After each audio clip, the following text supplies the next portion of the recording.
dalangaje era abukujje twali oli ayo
Bannange munsonyiwe banjogedde bubi mundeke iyo njogera yange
nga lwaki ntuuka ku kisa ekyo ku kifo ekyo netambula nga ntunga yali yeekolera kati sikyakola.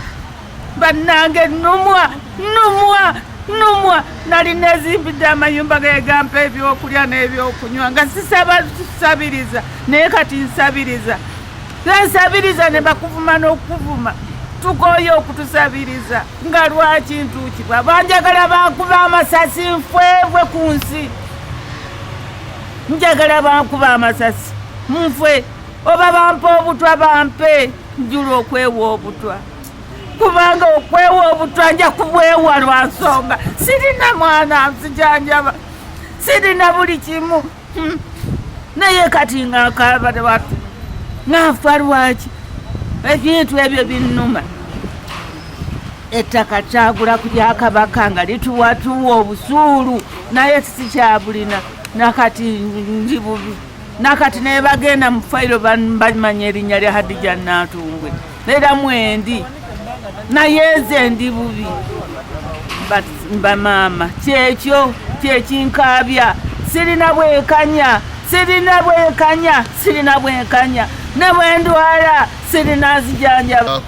Okulaba nti batuddamu ebbaluwa gye nawandiika nga mbuuza ku memorandum of understanding yakolebwa Buganda ne NEMA, era nenkizuula nti abantu ate abamenyebwa babaleka mabega ate nga bo nga Buganda ebalandiroodi babantu bonna abamenyebwa so kyandibadde kyankizo nti singa bakissaamu nti abantu banene abamenyebwa NEMA efune oba gavumenti ya wakati efune kyebayiiyiza baleme kubagoba bugobi nga mbwa. Ekisooka Uganda tu emanyikiddwa okubeera ng'erabirira abantu ababundabunda abava mu nsi endala, naye ate ffe abaabwe ffe batuleke bulesaawo nga tulinga mbwa n'embwa ogitulyawo ogiteeka, naye ffe batuleka bulesi abakadde nga bwe mubalabye abatakyalinamu yadde embavu, abatakyasobola nakukola, abafiiriddwa ebintu byabwe nga nabo obulamu ekyamazima bwe bakeera enkya ne bamukubikira teweewuunya kubeera emyaka gyegyo. Waliwo omukadde gwe tuleseeyo ye bawalula muwalule, omukadde Najjemba tumuleseeyo bawalula muwalule, naye nga naye abadde ku ttaka lya Kabaka okumala emyaka gyonna gye mpangadde ku nsi. Mbadde mmulaba era mmumayo. Nze bammenye ennyumba yange napakasa bupakasa kale nniya bwe yajja natandikira ku nnusu 7 okutereka nti njagala kuzimba ne bagimenya. Kati bwe bagimenya bampe olunaku 21 tebaluweza. Kati bwe bamenya bwe nataasaako nali mbubikiddeawo ku ttundubaali ne bankwata ne bansiba nembeera eruzira emyezi 4. Bwe nabeera eruzira emyezi 4 bannaffe ne balwana nnyo ne batujjayo. Kati ne waliwo eyampa akabanda ke yali atundiramu amaanyi bwe nabuteeka nembeera kaawo naye nga nnonda bucupa. Kati nali ngenza okulonda obucupa akabanda ne kajja era ndi wano siina kantu n'akamu era kati n'engoye zino bampampe nze yennaku eri mu kunnuma naye nga njagala bwenkanya. Mukazi wattu nkubuulire gwe mukyala munnange, kati nze nali simanyi nti omuntu awunya nga akyali mulamu, naye nze mpunya. Mpozi waliwo omuntu eyaŋŋamba oleetanga akagundi kano ka eriyo neweeyisanga mu muntu awamuki, naye nga omuntu awunya nga mulamu kuba siina we naabira, siina we nkola ntya. Obuntu bwonna bwajja ntambula butambuzi wensanga wensula oba olubalaza luliwa wensula. Kati siina ne wensula, siina kantu n'akamu. Bannange munsaasire, nze bannange simanyi ennaku ennuma kuba nze nali neezimbidde. Kuba kati ne bwenfiira wano bannange nze simanyi kati nayinza kuŋŋamba nti oba kiki. Bugomesi bwonna bwajja, obuteeteeyi bwonna bwajja, ayagala kati yankasukira ku ngoye. Naye ndi bubi naye abandaba bannange, abandaba muyambe munsaasire munyambe. Naye nga ndi bubi, naye nga mu kuyambibwa bannange musooke munyambe munfunire wakusula, naye nga sirinaawo. Nze yennaku endi bubi nze bannange eyali mu kisenge kyange nga neeyagala. Kali ekinaabiro kyali mu nnyumba nga simanyi nti omuntu ayinza okumala ennaku nga tanaabye. Naye kati nze kyekimu kyeyenze yennaku endiko. N'abandaba mwenna bannange munyambe muyambe nze ndi bubi munnange yali yeegize yali yeezimbidde. Bannange nali ntunda na bukyayi kati nkyasobola okutembeya obukyayi nzimbe. Bannange nze ndi bubi nina ennaku ate singa ate obuntu bwange tebwajja abaana bwe bakuŋŋaanye ogamba nti kale, naye bwonna bwayidde. Nze sirina kantu n'akamu. Ennyo era ekituleese wano ewa Ssaabasajja Kabaka twali ku ttaka lye.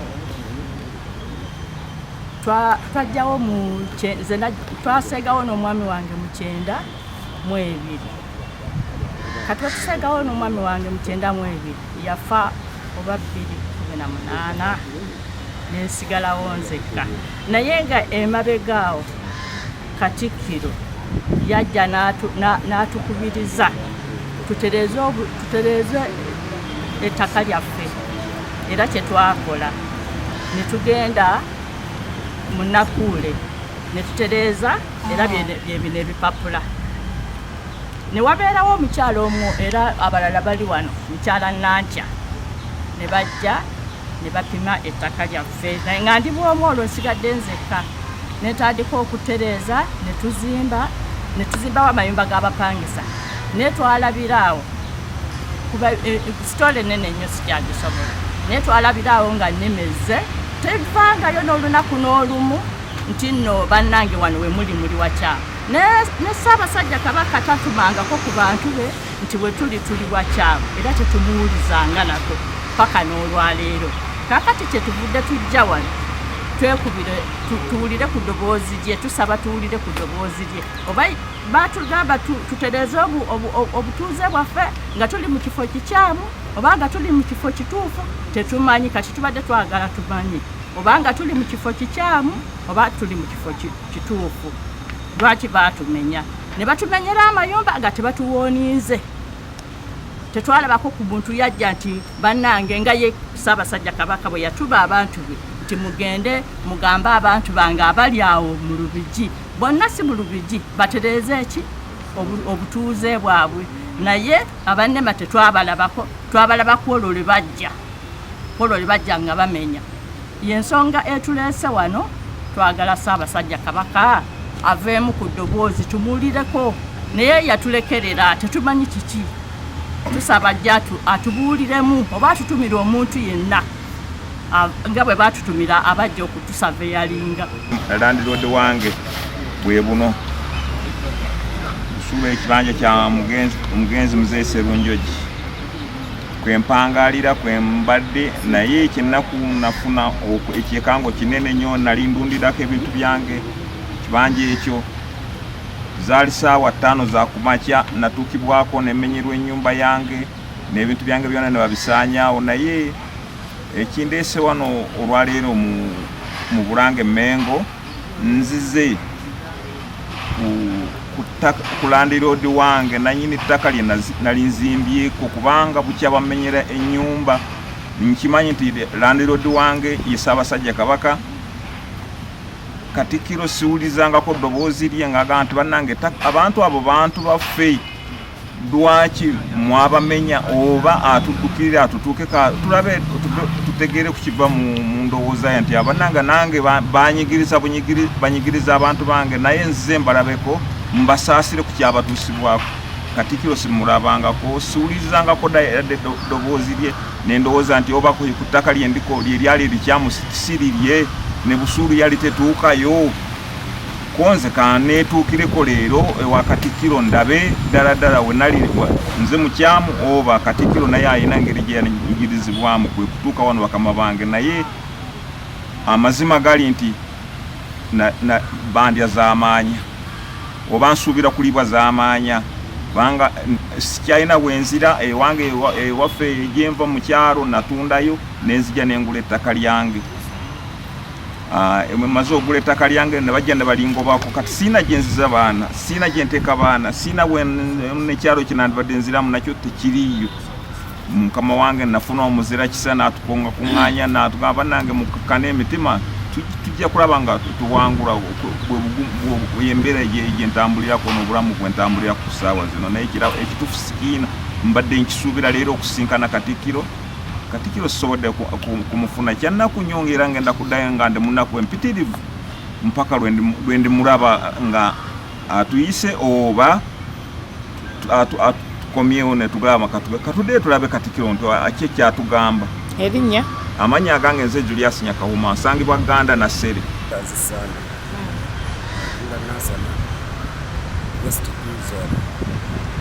naye tetulina kikuzaako ensonga lwaki tuze wano nga Ssaabasajja Kabaka.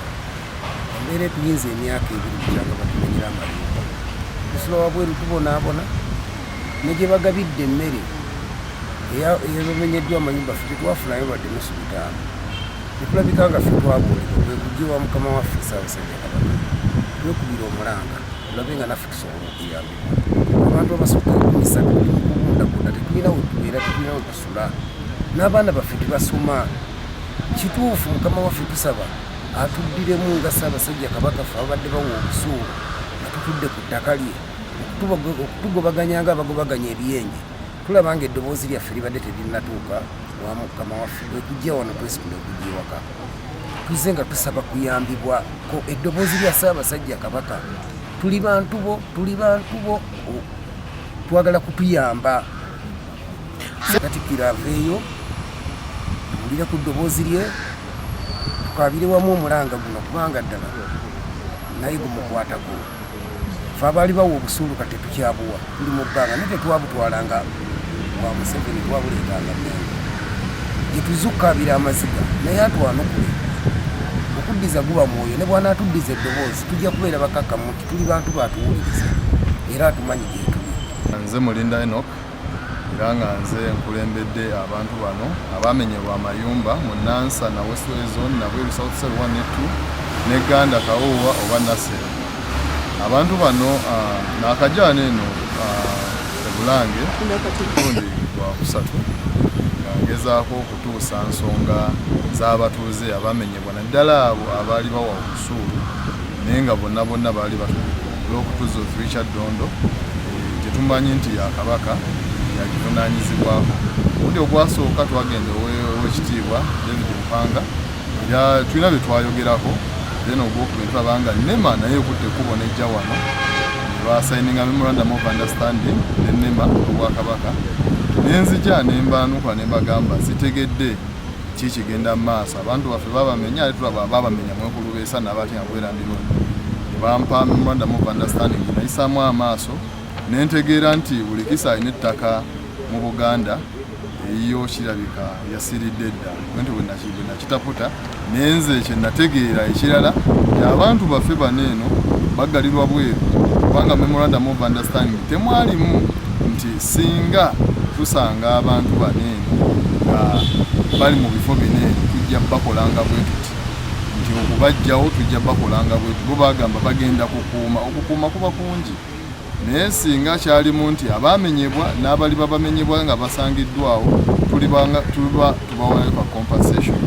Omulanga nyinza okuba nkukubira abantu b'e Nansana naye n'ab'ekawala nabo babamenye n'ab'ebusaabala nabo ensonga y'emu ate nga tekigenda kukomaawo NEMA ekyamenyera ddala abantu beegamba nti bali mu ntobazi naye nga landlord twandigambye saagala kulaba kabaka mu kamwa naye landlord yandibadde alina ekigambo kyayogera ku nsonga eyo kuba bano bantu bano ba subjects be ate ffenna tuga olulimi lwe lumu tuli baana Baganda tuli mu Buganda tukulidde mu Buganda kati oba tugoba mu Buganda ebyamazima twandizeewa oba tugoba mu Uganda tugendewa kubanga kino kikyali mu Buganda naye ne Mbusoga kijja tuuka mu Batezo kijja tuuka bwe bana abagobayo bo baddewa kakati ffe tuyinga bapayoniya batandikiddwako ensonga eyo wabula tuli mu kumaakinga ensobi ezikolebwa so Obwakabaka ffe nga abantu bwe bakosa tubukyalenjinga buveeyo bubeeko kye bwogera eri abantu bano era tusalire wamu amagezi tulabe nti bafuna alternative relocation badda omugenze Katikkiro ekyamazima tetumulabye naye tulungamiziddwa otya bwe tugenda okukola ntuukeko era nsuubira abaami be bampadde bengenda okulaba nti ndaba Katikkiro ngenda sobola okubatuukirira nga mbawandiikira ebbaluwa ndabe nga tuteekawo empuliziganya wakati w'abatuuze baabwe kuba bano batuuze ba Buganda era ba Uganda nabo waleme kubeerawo gaapu eyo twagala tugizibe.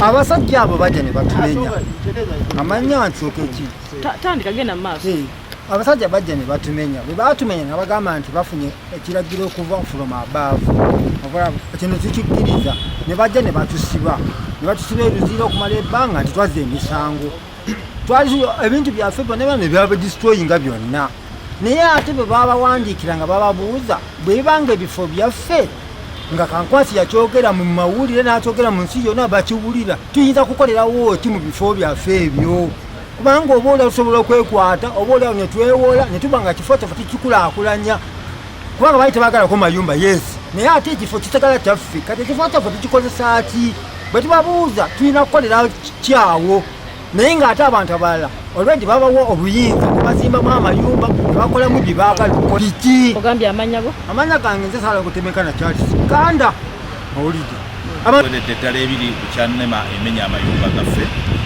tubadde tuzze wano ewa Katikkiro okulaba tutya bayinza okutusalira amagezi okulaba nga batunoonyeza bwe tuyinza okukola ki okubeera. Bino byonna twalisasula Buganda, nali nakasasula obukadde 2,220 nga nsasula Buganda sente zino okulaba nga nkola ki, naye ebyo byonna byafa ttooke. Nabwe kityo tunoonya bwenkanya okuva oluvannyuma lw'emyaka 2 nga tetunnaba kutuukako. Nabwe kityo eno y'ebbaluwa ebadde eyogerwako, twasaba NEMA etubuulire biki byetuyinza okukolera ku ttaka lyaffe, naye nawe tutuusa kati tetuddangamu. Nabwe kityo tunoonya obwenkanya wakati wa NEMA, wakati wa Buganda ne Central Government. Tuleese twagala bwenkanya. Obwenkanya bwe twagala kwe kutumenyera amayumba ng'awantu twagulawo buguzi ne tuzimbawo ne twebakamu emyaka tumaze 4 n'omusobyo nga twebaka mu mayumba gaffe,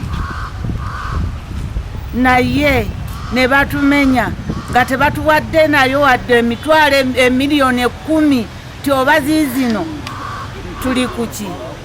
Lwaki leero muze wano? Era ensonga eyeetuleese twagala bwenkanya kubanga ettaka lye twagula lya Bwakabaka n'obusuulu tubulina lwakuba obwange bwabulira mu nnyumba, obwange bwabulira mu nnyumba nga bagimenya, kati sirinaawo obusuulu naye nalimbuwa. Era ekituleese kya bwenkanya. Ffe tulinga abatali mu nsi yaffe, tulinga abatazaalibwa mu nsi, tulinga abajja obuzi n'abajja obuzi ne batusinga. Bo basula bulungi, ffe tusula bubi. Bw'otunuulira bwensula ninga asula mu kiyumba ky'ebinyonyi, nimbanga yali ntalina nnyumba zange. Nze ku nsi sirina mwana ku nsi ayinza kunzijanjaba, nze nejjanjaba nzekka, naye ne bajja bamenyera ennyumba sirina. Ennyumba nali ntaddewo mu buto bwange nga mmanyi mu bukadde bwange bujja kunzijanjaba, naye sirina wenzijanjabiddwa. Kale ensonga kyeri bannange, ensonga ennuma yeeyo, ne batunyaga ebintu byaffe ne tubanga enfunzi. Kati nze bafuula nfunzi kuba